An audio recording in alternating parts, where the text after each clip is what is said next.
grabar y vamos a nuestra Biblia, hermanos. Primera a los Corintios, capítulo 7, daré lectura a los versículos del 25 al 31. Siga con su lista. Yo le indicaré entonces cuando es oportuno que usted se una, para que todos a una voz leamos el versículo que les indicaré. Dice la palabra de Dios así en Primera a los Corintios 7, versículo 25. ¿La tiene ahí? Ojalá que sí. Dice: en cuanto a las vírgenes, no tengo mandamiento del Señor, pero doy mi opinión como el que, habiendo recibido la misericordia del Señor, es digno de confianza. Creo, pues, que esto es bueno en vista de la presente aflicción, es decir, que es bueno que el hombre se quede como está. ¿Estás unido a mujer? No procures separarte. ¿Estás libre de mujer? No busques mujer. Y si te casas, no has pecado. Y si una virgen se casa, no ha pecado. Sin embargo, ellos tendrán problemas en esta vida y yo quiero evitárselos.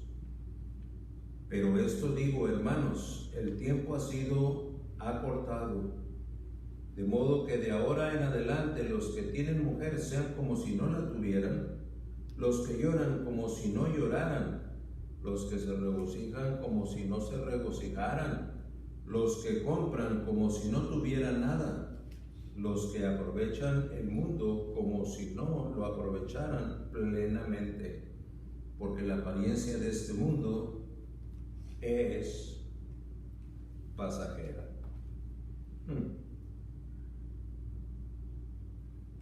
Vamos a tomar la palabra de Dios y a una voz, déjenme oírle, todos en el versículo 31. Todos en el versículo 31.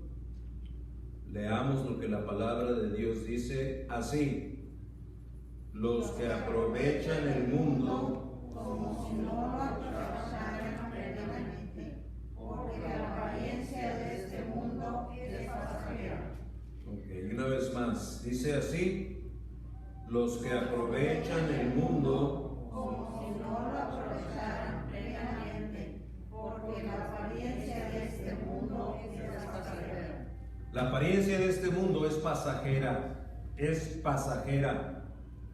Apariencia, aspecto exterior de un sujeto u objeto, algo que parece y no es. Cualidad de lo que parece sin necesariamente serlo, es lo que nos dice la definición del diccionario.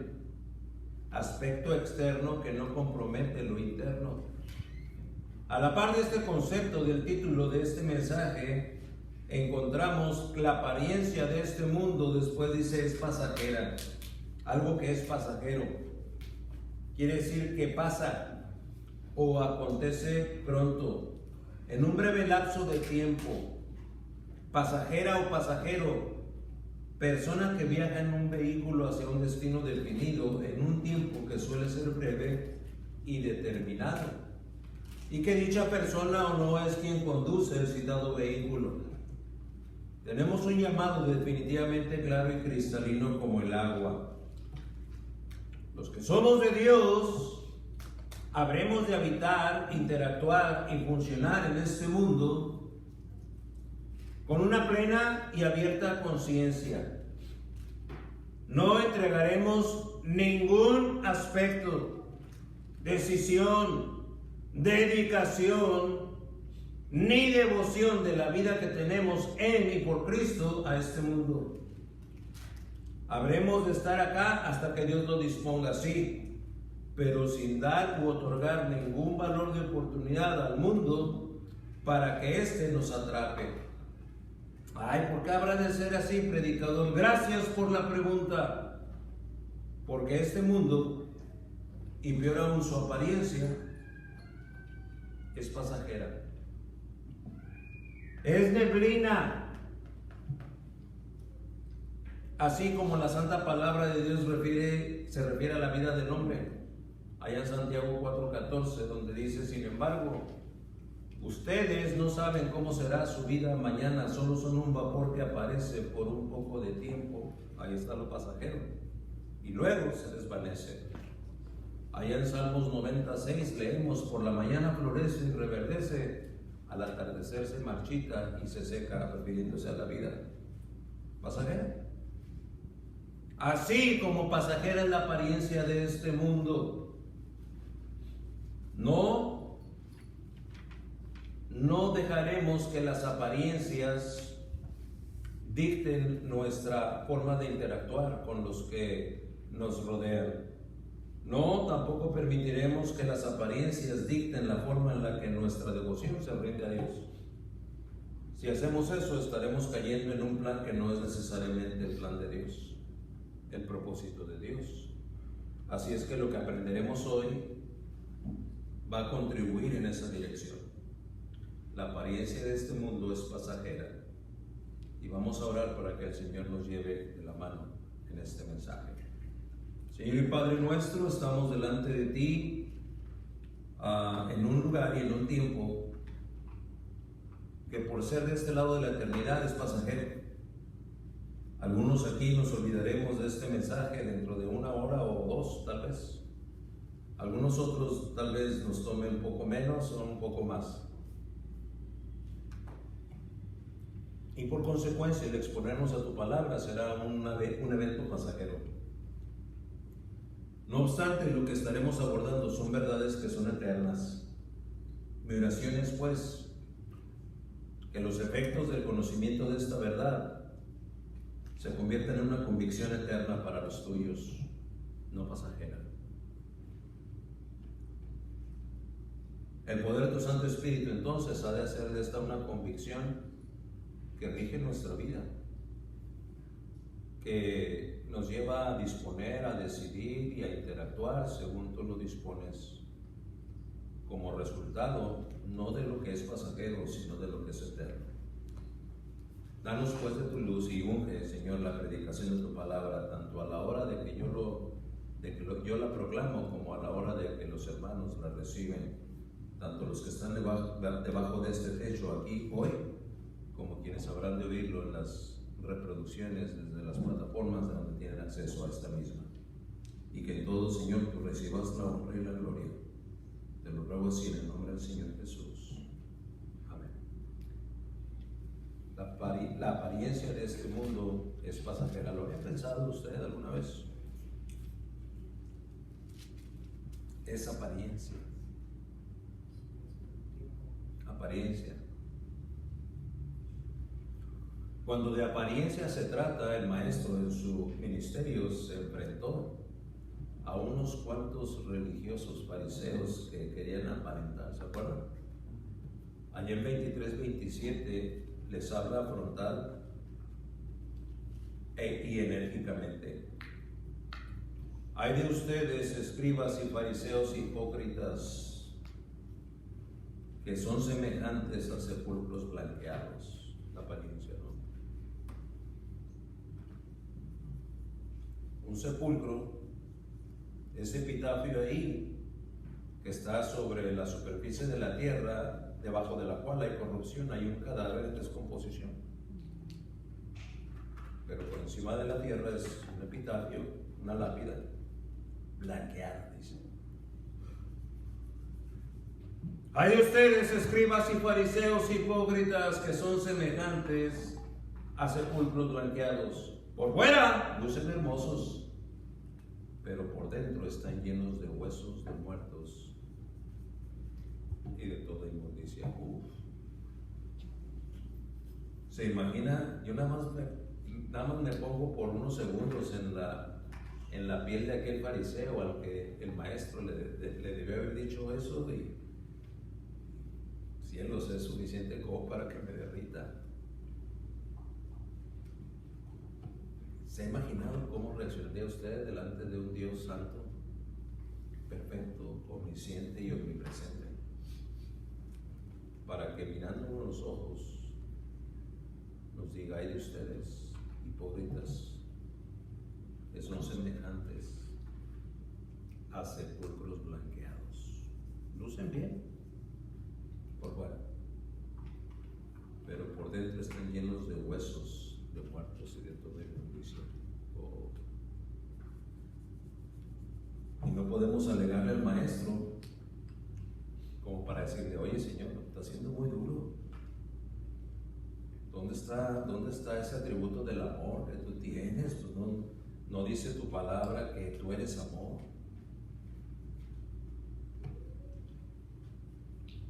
Sí, pero también es celoso. La misma cantidad, si pudiésemos pensar en cantidades, la misma cantidad de amor que Él tiene, la tiene de su celo y de su juicio. La misma cantidad de amor es la misma cantidad de santidad y de perfección. Entonces no podemos decirle, espérate, te está haciendo falta amor, Señor, porque estás siendo demasiado celoso. No, también es exactamente lo mismo. El equilibrio es perfecto, es divino. Y este Dios amoroso, pero también este Dios justo, es el que les dice hipócritas. El término hipocresía, si lo entendemos, es falta de credibilidad por lo falso que somos a veces. El prefijo hipo en la raíz, en la etimología, esa raíz hipo quiere decir baja. Un hipoacústico es alguien que tiene baja percepción acústica, baja. Un hipopótamo, ¿verdad? Es un caballo que anda por abajo del agua. Hipo. Esto es lo que quiere decir bajo. Crecía. Credibilidad. Tu credibilidad es baja porque tu falsedad es evidente. Hipócrita. Baja credibilidad. Quien finge en cuanto a cualidades o cantidades en directa oposición a la real condición que se guarda. Vaya manera de acertar en esta descripción bíblica respecto a la apariencia de este mundo. Este mundo cambiante, volátil y pasajero, temporal. Mire que si alguna virtud pudiera extraerse de esa grata apariencia, la pongo entre comillas, esa opulente apariencia, lo sigo poniendo entre comillas, esa resolutiva apariencia, porque es lo que aparentamos, ¿verdad? No solamente tenemos una apariencia grata, pero impone nuestra apariencia. Somos resolutivos. Y así lo proclamamos. No, a mí que no me venga con esto, yo aquí, yo acá, yo así, yo asá, yo asá. Resolutiva apariencia. Y ese sesgo y ese aire de triunfalismo que nos invade muchas de las veces. No, yo dejé de ser derrotista ya, ¿verdad? Hubo aquel día que yo dije que aquí, que allí, que allí, que allá. Y mírame ahora. Ando en las aguas del triunfo y de la autorrealización personal. Ánsula, algo. Apariencia.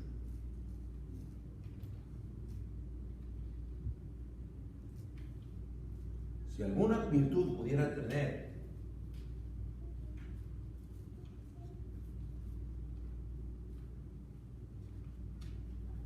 aquello que es aparente, el simple hecho de ser pasajera y ser descrita así en lo que fielmente Pablo escribe, inspirado por Dios, entonces diluye cualquier consideración favorable como para creerle o hacerle caso a alguien que se precia de aparentar algo así. Aunque sea grata o ingrata la manera en que este mundo luce, es irrelevante. ¿Por qué? Porque al fin es pasajero. Es temporal. Es temporal. Ya, hoy era, ya dejó de ser. La apariencia de este mundo es pasajera. ¿Y por qué es que Pablo tiene que abordar así a la iglesia de Corinto cuando le escribe estando él en Éfeso? Pues porque Corinto es un contexto cultural, económico y filosófico que sigue teniendo un peso específico en el carácter de los hermanos de la iglesia. Que no es así muchas de las veces como las congregaciones de hoy en día son integradas por personas que levantan la voz para profesar su fe en Cristo, sí, pero no dejan de ser lo orgullosos que han sido siempre. No dejan de ser lo accesibles o inaccesibles que han sido siempre. Es como si fuera una versión de la vieja vida, de la vieja naturaleza, pero con unos cuantos brochazos de aspectos que blanquean. Pero en esencia seguimos siendo exactamente los mismos tendenciosos, envidiosos, juiciosos, criticones que hemos sido siempre. Por eso es que Pablo tiene que decirles, a ver, hermanos, la gracia de Dios ya se manifestó en ustedes.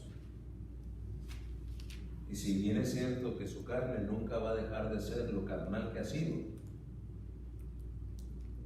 es menester que su testimonio muestre sesgos espirituales, no carnales.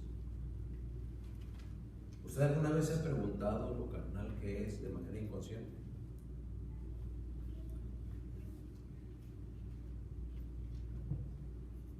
Sí, yo soy espiritual, hermano, pero ¿por qué se me queda viendo así ese hermano? ¿De dónde sacaste eso? La carne.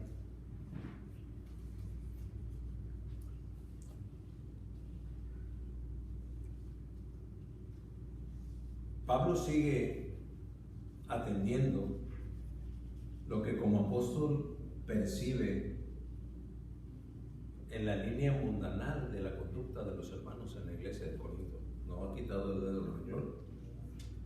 Y ya abordó los aspectos carnales de la fornicación, del estado de soltería o de celibato o de abstención, y también el de la condición de estar casados. Pero no ha resuelto, al menos no por lo que los corintios han mostrado como déficit de haber aprendido, lo que va a abordar aquí. Por eso decía en el boletín y en la misma introducción, en el editorial del boletín y en la misma introducción, que es acertado lo que Pablo va a intentar hacer cuando les dice: miren, ya les di suficientes motivos teológicos, ya les hablé de la personalidad que tienen en Cristo al haber sido redimidos por Él, lo que Él hizo por ustedes, cuán grande es el privilegio que tienen de ser contados entre los de la ciudadanía celestial.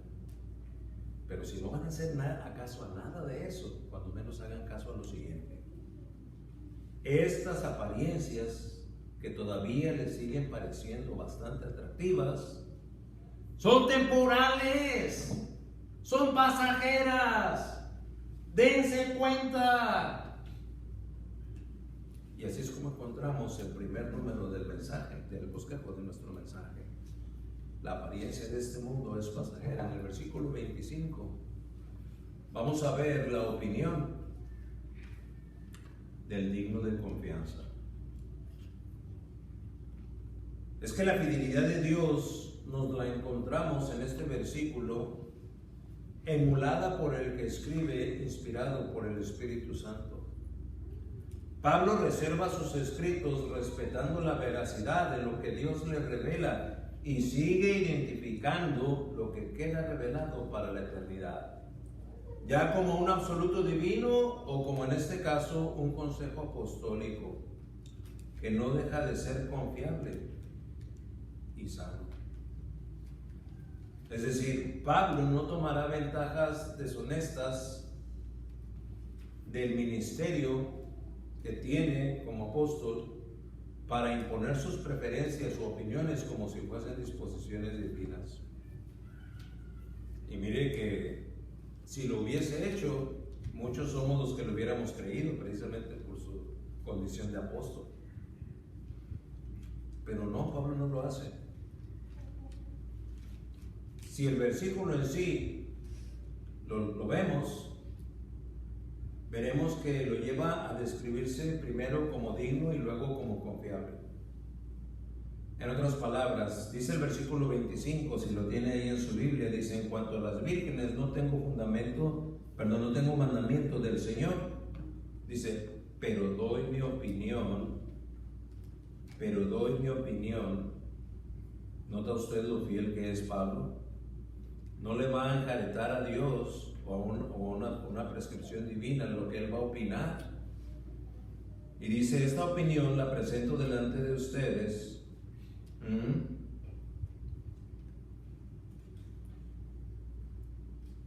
como el que, habiendo recibido la misericordia del Señor, es digno de confianza. Mariana, mija, ¿te puedes sentar y guardar silencio? Me estás distrayendo, mija. Gracias, preciosa. Tendríamos entonces que considerar que esa fidelidad de Pablo al decir: espérense, les voy a escribir algo que no, Dios no es el que lo prescribe, esto es lo que yo opino. Y lo opino, bueno, pues soy apóstol. Y por ser apóstol, bueno, por la misericordia de Dios, cuando menos debe ser contado como digno de confianza. Así es que si ya se presenta como digno y luego como confiable, no va a ser él mismo el que comprometa la descripción, no solo personal, sino también ministerial, que ha escrito ya en el versículo 12. ¿Se acuerda cuando se refirió a la circuncisión? Allá también dijo que iba a dar su opinión. Esto no lo dice Dios, eso lo digo yo, dice, esa es mi opinión personal. Y sin previa revelación celestial lo escribe. Al igual que acá, aclaró oportunamente, lo digo yo, no el Señor, respecto del tema que está abordando.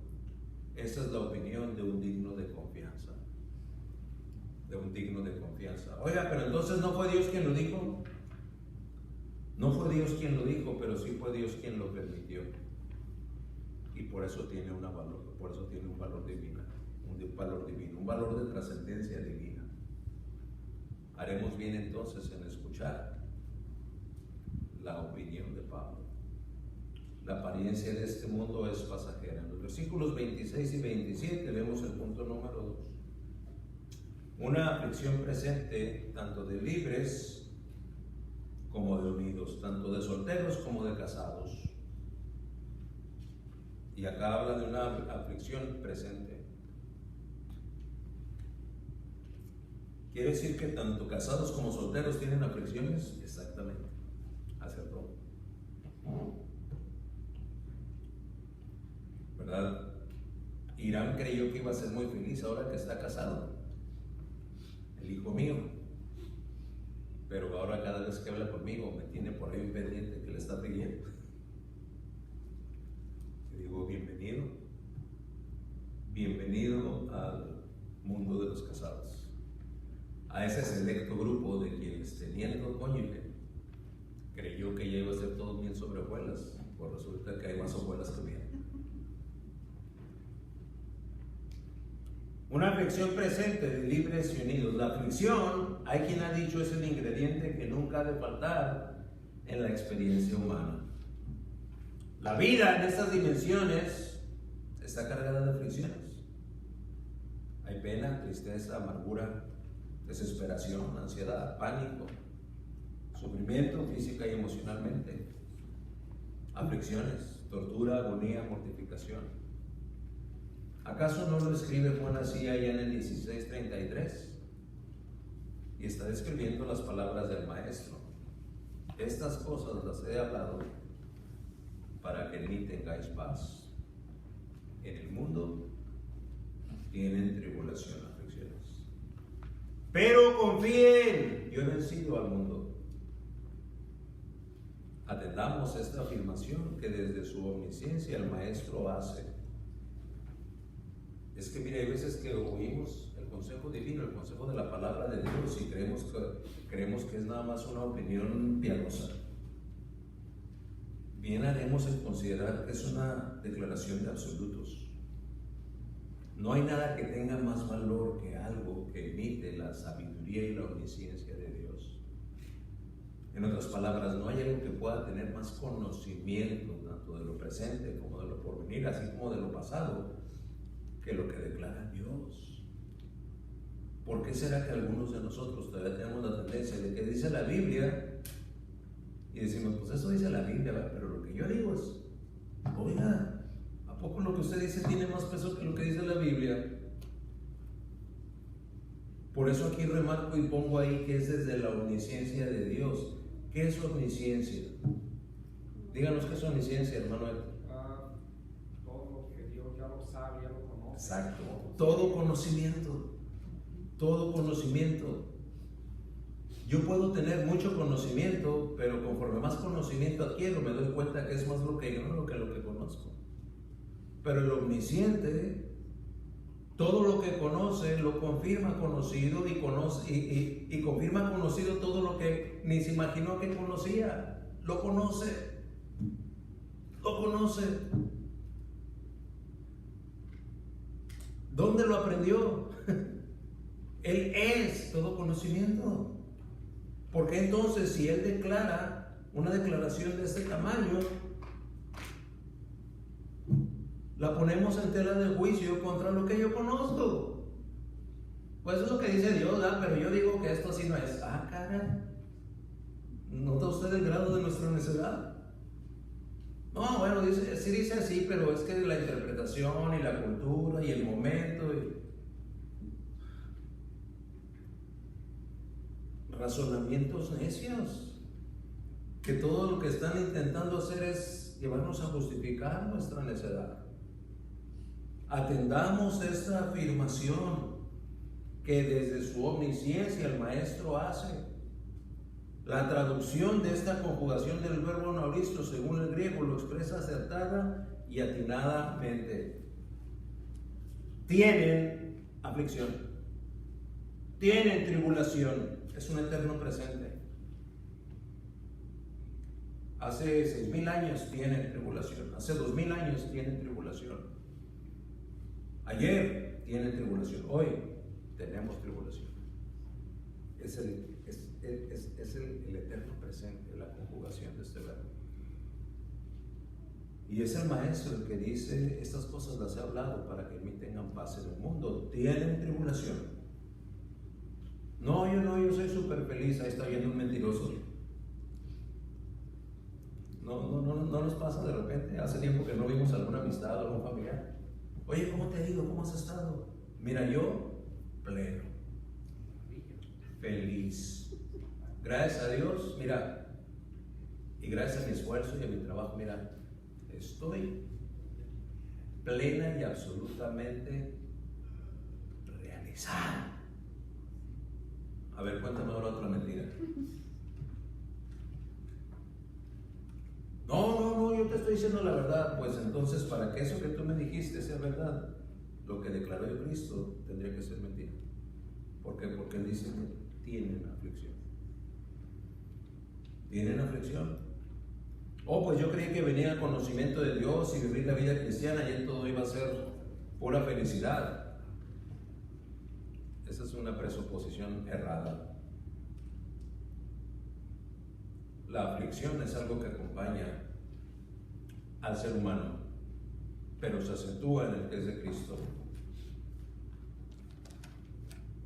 La ventaja que tenemos los que somos de Cristo sobre los que no son es como lo dice su palabra: confíen, yo he vencido al mundo. Entonces, en medio de esa aflicción, yo me agarro de Dios y Él ha vencido al mundo. Mientras que el que no tiene a Cristo está en aflicción. ¿Y a qué se agarra? Al aire, a la adicción, a la puerta falsa, al alcohol, a la sustancia, a la conducta réproba, o se abandona a sí mismo. Tienen tribulación. Así es que Pablo va a instruir haciendo partícipes a sus lectores de que tanto para los que están solteros, célibes, o con el don de continencia, como los que están unidos en matrimonio, hombres o mujeres. Para los dos estados civiles y contractuales hay aflicción.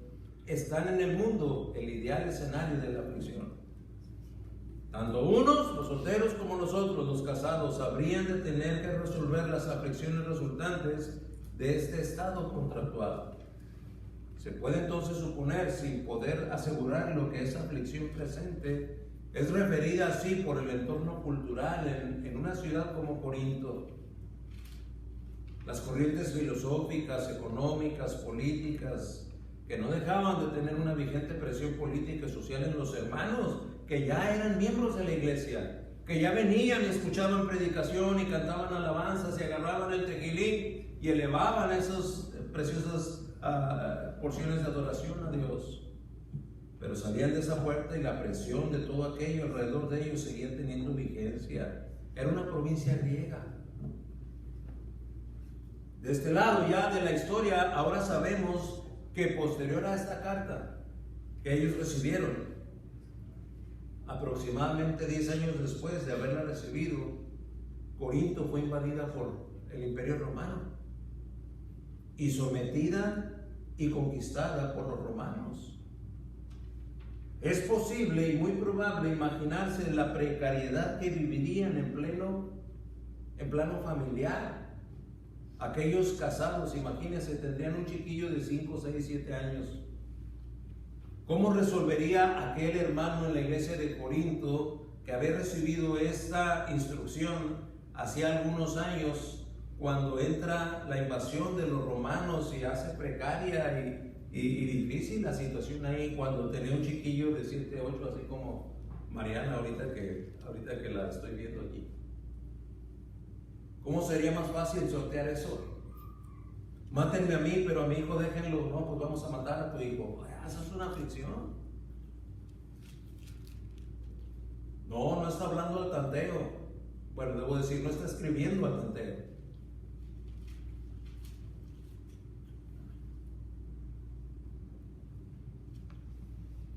Tanto los solteros como los que vivían una vida en familia iban a ser testigos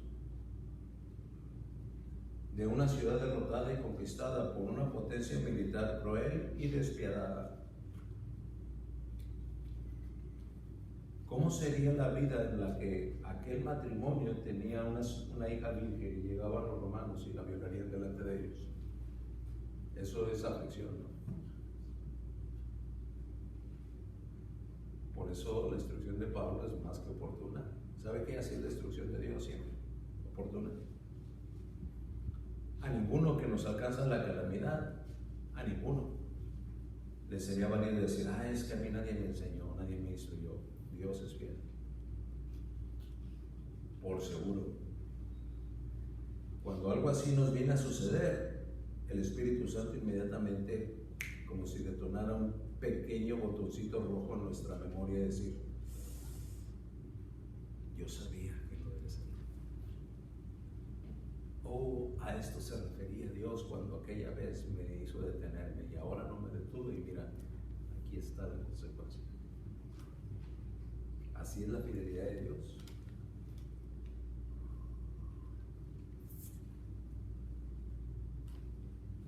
Aquí entre paréntesis, déjenme preguntarle, ¿cómo es nuestro entorno actual? Me maravilla mucho cuánta ingenuidad, o debo a lo mejor decir dejadez o negligencia, hay en muchos padres que ven a sus hijos crecer, a sus hijas crecer, y parece no importarles instruirles bíblicamente los preceptos de Dios. Cuando queremos hacerlo algunas veces es porque ya nuestro hijo, nuestra hija ya se descalabró con una experiencia que va a marcar su vida para que nunca vuelva a ser igual. Y la voz de Dios llegó y te instruyó y te habló. Es importante que tu hijo reciba de ti la enseñanza que de Dios recibiste. Pues yo eso no lo había recibido. No, pero ya lo recibiste ahora, entonces ¿Qué esperas para jalarla?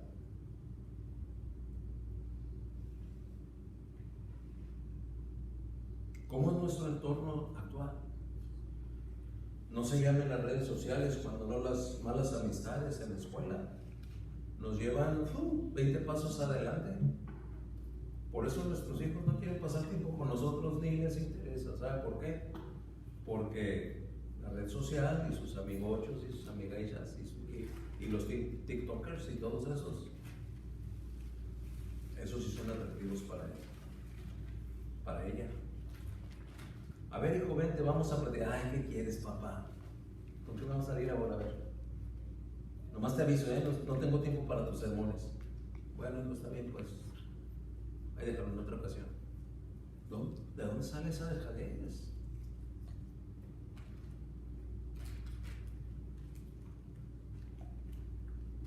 Alabo y bendigo el nombre del Señor, porque ahora que nuestra relación con Brenda, nuestra hija, ha mejorado y se está restaurando de una manera maravillosa.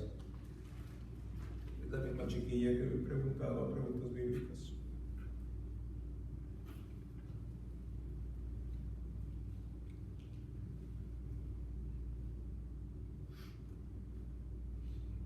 La fidelidad de Dios.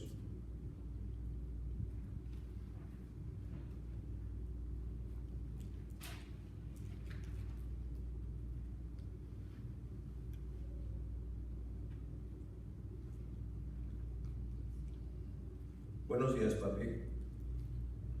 Hoy en el devocional nos explicas el significado de cada plaga. Muy interesante. No sabía que cada plaga representaba a cada uno de los dioses que tienen los egipcios. Oye, ¿cuánto tiempo crees que cada plaga duró? Meses, me pregunto. Mi respuesta: de algunas se mencionan plazos específicos, como la de las tinieblas, 3 días en Éxodo 10:22. En otras no, pero sí es probable, tal vez semanas o meses. Ok, voy a tener que leerlo. Otra vez, gracias. Hace meses empecé a leer la Biblia todas las noches. Empecé en Mateo y ahora estoy en Romanos.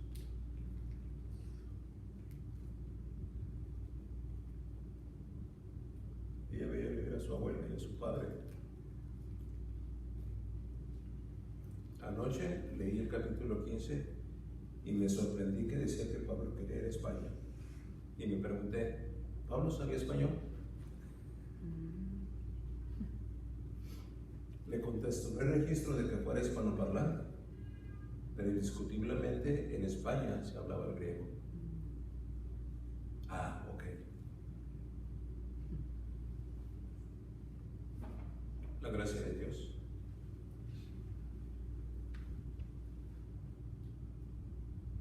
En la ruta de una restauración que no se puede explicar de otra manera sino para por la gracia de Dios.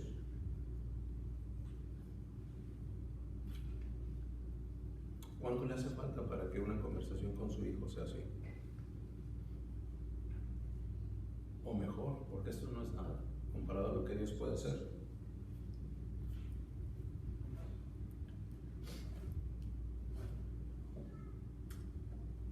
Que la palabra de Dios es viva y eficaz, pero nosotros todavía seguimos suponiendo que es nada más letra inspiradora, pero muerta y sin efecto, al menos no en mi vida.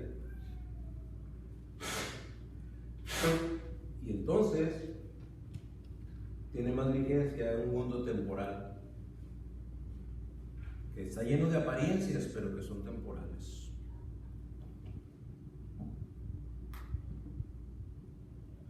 Esa aflicción está presente hoy día, como estaba en el tiempo en el que Pablo le escribe a los hermanos de Corinto. La apariencia de este mundo es pasajera. Punto número 3, 28-29, los versículos, declara Pablo: sin haber pecado tendrán problemas.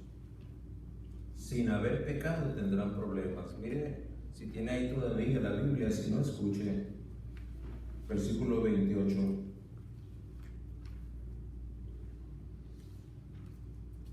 Y si te casas, no has pecado. Y si una virgen se casa, no ha pecado. Sin embargo, ellos tendrán problemas en esta vida y yo quiero evitárselos. Bendito sea el Señor por esa expresión del apóstol. Yo quiero evitárselos. Yo quiero evitárselos. Esa es una expresión pastoral que no tengo capacidad para expresárselas en el amor que Dios nos da por ustedes, hermanos. ¿Cuántas veces una exhortación se da para evitarles los problemas? Pero de una manera injusta y de una manera ni siquiera puedo describirlo. Se piensa o se asume que nada más quiere uno ser autoritario, quiere ser uno medio exagerado, se la pasa juzgándolos. Todo lo que queremos es evitárselos. ¿Qué? Los problemas. Pablo lo expresa así. ¿Sí tienen ahí el versículo 28 de su Biblia? Sí. ¿O estoy interpretándolo mal?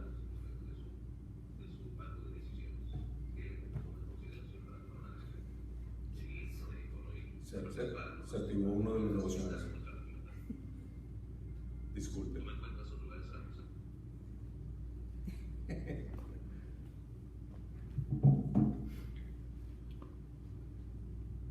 ¿Qué sesgo de mala interpretación podría tener este versículo 28? Y si te casas, no has pecado. Y si una virgen se casa, no ha pecado. Sin embargo, ellos tendrán problemas en esta vida. Y yo quiero evitárselos.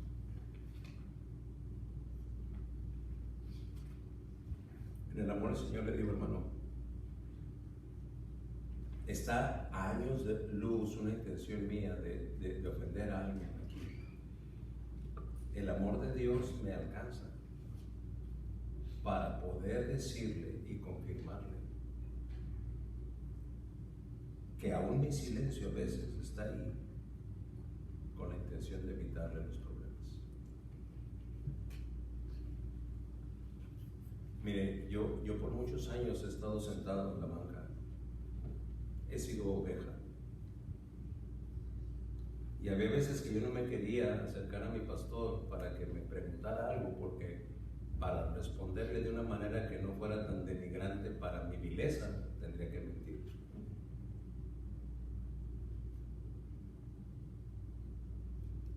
En alguna ocasión, viajando con mi pastor a una conferencia misionera allá en Panamá, donde tuve la oportunidad de predicar dos veces. Me acuerdo que estábamos en el hotel hospedados, y me dice, después de haber comido, bueno, hermano, dice, tenemos de aquí hasta las 5:30 de la tarde, casi 3 horas, para que vengan por nosotros.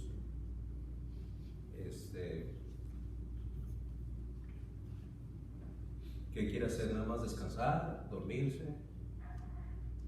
Y fíjese lo que me dijo el pastor. No se lo esperaría. Dice, ¿o quiere leer su Biblia para ya ponerse al corriente? A mí me caló que me dijera eso. El orgullo del hermano Garza no aceptó muy bien ese comentario, ¿no? Pero después de un espeso silencio de unos 3 o 4 segundos, le dije, tiene razón, pastor, traigo un déficit en mi lectura bíblica. Voy a leerla. Dice, yo diría, hermano, cuando menos hasta que se quede dormido.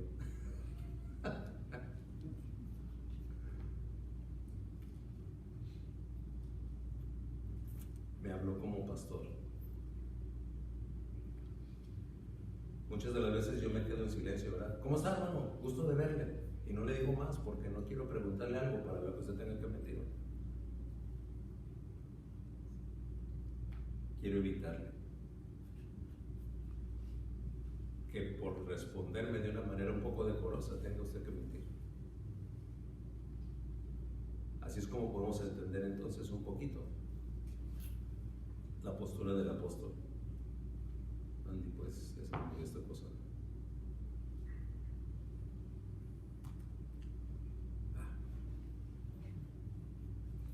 Quiero evitárselos. El propósito superior por ser inspirado por el Espíritu Santo para que el escritor lo plasme así en su carta es divino. Respecto de las aflicciones, como el más amoroso y perfecto Padre con todos sus atributos divinos, en plena función en favor de su hijo, en favor de su hija, él inspira a Pablo para que escriba, y yo, es decir, Pablo instado por Dios, quiero evitárselos, los problemas. Evitar, ¿qué quiere decir evitar? Apartar algún peligro, impedir que suceda, evadir, escaparse de una situación. La hazaña del enemigo cuando de engañar se trata es la de trastornar el discernimiento del que acabará engañado, encubriéndole la intención divina en su favor. Evitarle las aflicciones. Ya engañado o engañada llega a dar por hecho presuposiciones subjetivas incompletas y absolutamente ajenas al verdadero propósito divino. Ese cuadro tan antiguo como allá en el Edén, ¿se acuerdan?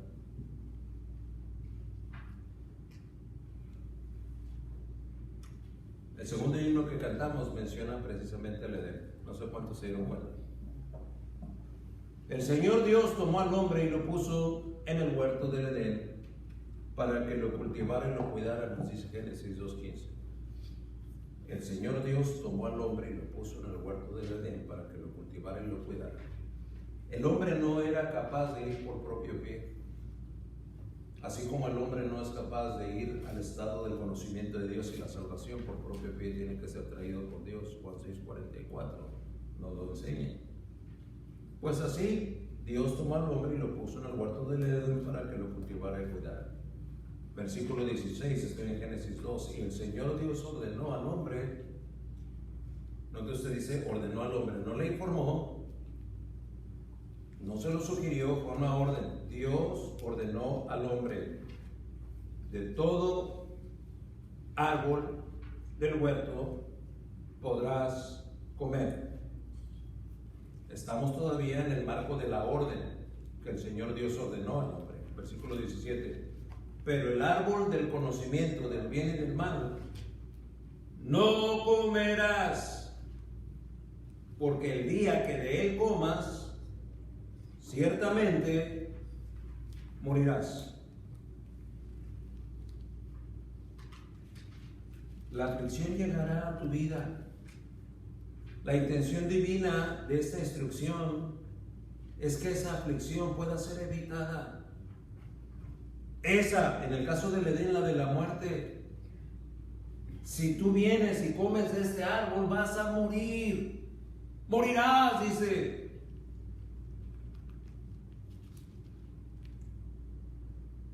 Adán pecó. Adán murió.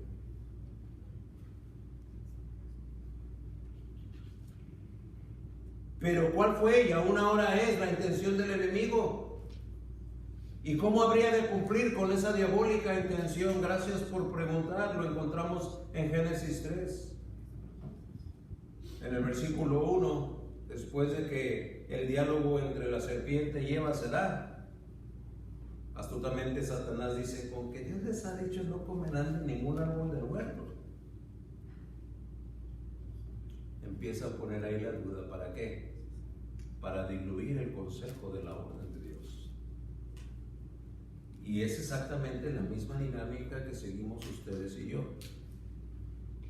Llega esa información torcida que nos hace dudar que lo que se nos predica o se nos enseña es verdad.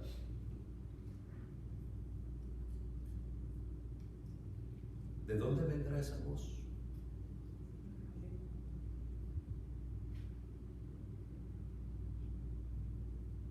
Así es que ahí está, con que Dios les ha dicho no comerán de ningún árbol del huerto. Versículo 4, y ahora ya estoy en Génesis 3. Y la serpiente dijo a la mujer, note usted con la convicción que miente Satanás, ¿Qué fue lo que le dijo la serpiente a la mujer? Ciertamente no morirán. El engaño de Satanás ya estaba desplegado delante de la mujer, solo bastaba reforzarlo para que fuera consumado. Ya aquella duda fue sembrada. Oye, ¿será que lo que te predican ahí en la iglesia es cierto? ¿No será esto más del hombre que de Dios? Oye, la doctrina como que es un poquito severa y rígida, ¿no? ¿Por qué no mejor hacerle así como los de aquí o como los de allá? No, eso que te están predicando no está con una convicción. Ya estaba desplegado ahí, ya estaba la mesa puesta para que comiera. Versículo 5. Pues Dios sabe que el día que de él coman, se les abrirán los ojos. Y ustedes serán como Dios, conociendo el bien y el mal. Es así como la voluntad de Dios para con los hermanos corintios, acá escrita por Pablo. Es exactamente lo que te quiero evitar. Quiero evitar que caigas en el engaño. Es una intención apostólica en cabal cumplimiento de ese precioso ministerio. Esos hermanos en Corinto, esa iglesia por la que Cristo murió, a la cual el apóstol Pablo predicó. Yo quiero evitárselos. Una postura que fue tomada en poco, igualito a lo que pasa en muchos de nosotros. Lo que pasa es que ahí en esa iglesia como que no están bien. Es que como que quieren abusar de su liderazgo, es que no cumple con lo que la Biblia dice, etcétera, etcétera. Mientras que el que es ministro de Cristo clama y exclama: quiero evitárselos. Quiero evitárselos. ¿Por qué no me haces caso? ¿Por qué no atiendes la voz de Dios? No la voz de este pecador que les habla, la voz de Dios. Quiero evitárselos. John MacArthur comenta, abro comillas, el comentario del hermano MacArthur: el que alcanza la madurez espiritual en la vida en Cristo no se deja arrastrar por las emociones y la subjetiva percepción de esta vida hasta el punto en el que pierde motivación, esperanza y propósito. Cierro comillas. Es que son problemas situacionales de esta vida, y es por eso por lo que Pablo lo acaba escribiendo así: sin haber pecado van a tener problemas, pero yo quiero evitárselos. Ese es el sentir de este pastor que usted escucha y que Dios tuvo a bien ponerlo enfrente de usted. La apariencia de este mundo es pasajera. Punto número 4. En los versículos 30 y 31 va a hacer referencia a los que sí, como si no. Los que sí, como si no. Y luego estamos ahí a llorar, regocijar, comprar, aprovechar plenamente, ¿no? Materialismo y consumismo son las asignaturas que Pablo aborda en estos versículos, porque a fin de cuentas, lo dice el título, la apariencia de este mundo, apariencia. Una apariencia que es pasajera. El testimonio del verdadero o verdadera creyente va a ser demarcado por el apóstol. Ese testimonio que va a ser, como quien dice, bien delineado, tanto en lo que tenga a favor como en lo que tenga en contra, como lo que habrá de disfrutarse única y exclusivamente como un satisfactor básico.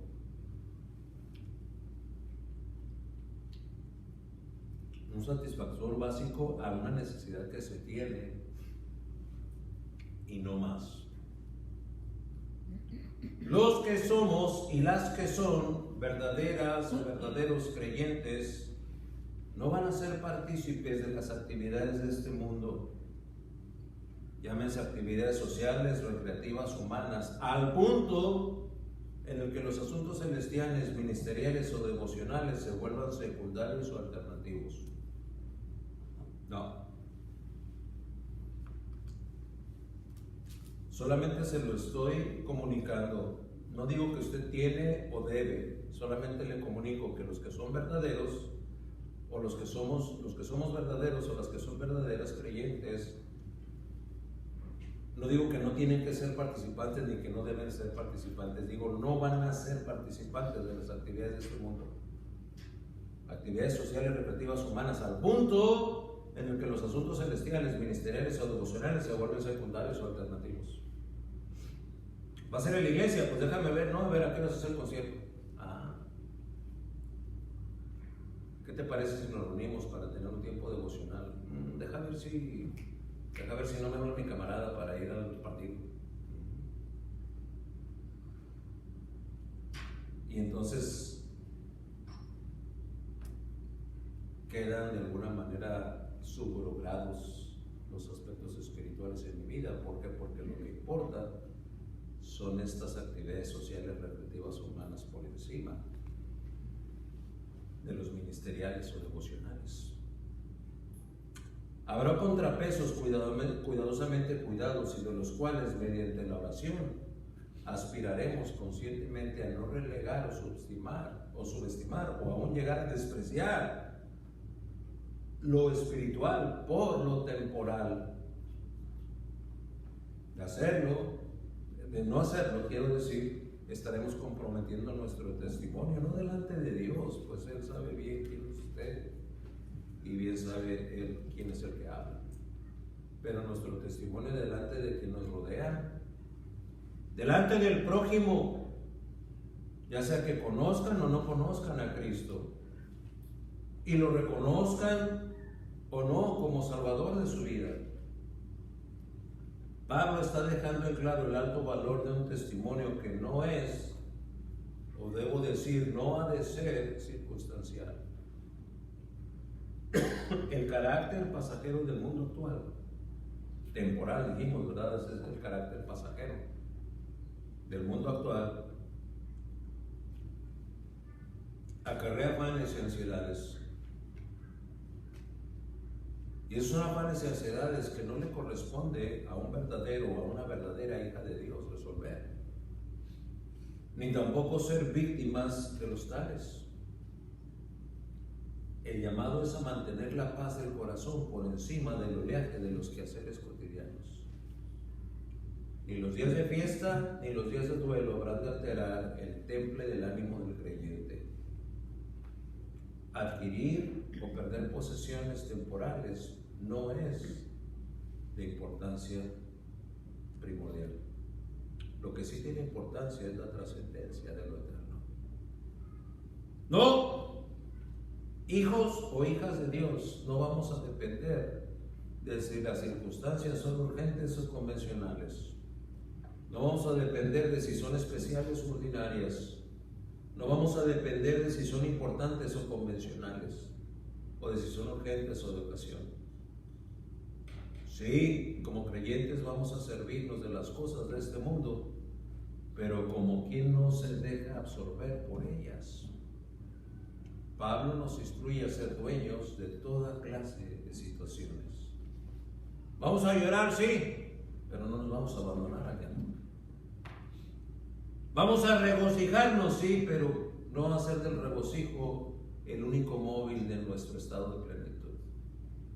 Vamos a comprar, sí, lo que necesitamos, y siempre y cuando lo necesitemos, no lo querramos. Y vamos a aprovechar, sí, pero no como si nos aprovecháramos.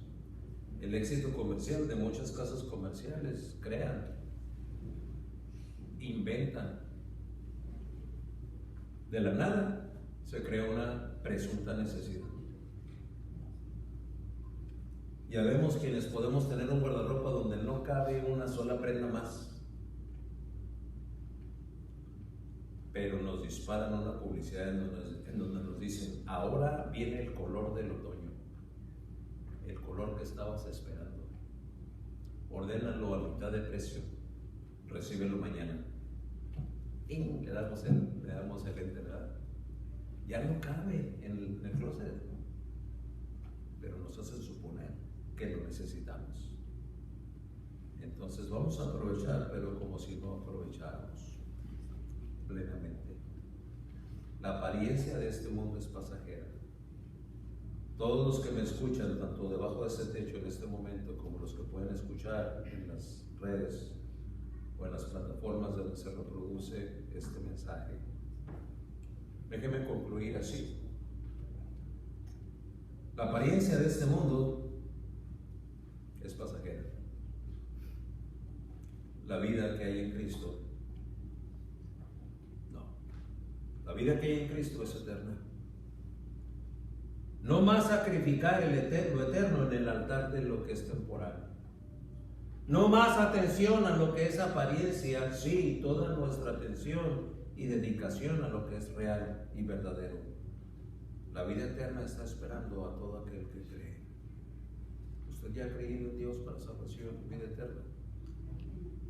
Eso es real y permanente, eterno. No es nada más de apariencia y no es pasajero. Es para permanecer. ¿En quién? En el eterno. ¿Ha podido entender este mensaje? Entréguese a Cristo. Yo ya me entregué, hermano. Bueno, ¿ha podido entender este mensaje? Consagre su vida al Señor. Que la apariencia de un mundo pasajero no nos envuelva más. Y la verdad de un Dios que es real y está vigente sea que tenga nuestra absoluta prioridad. Y si lo hiciésemos así, estaremos haciendo bien.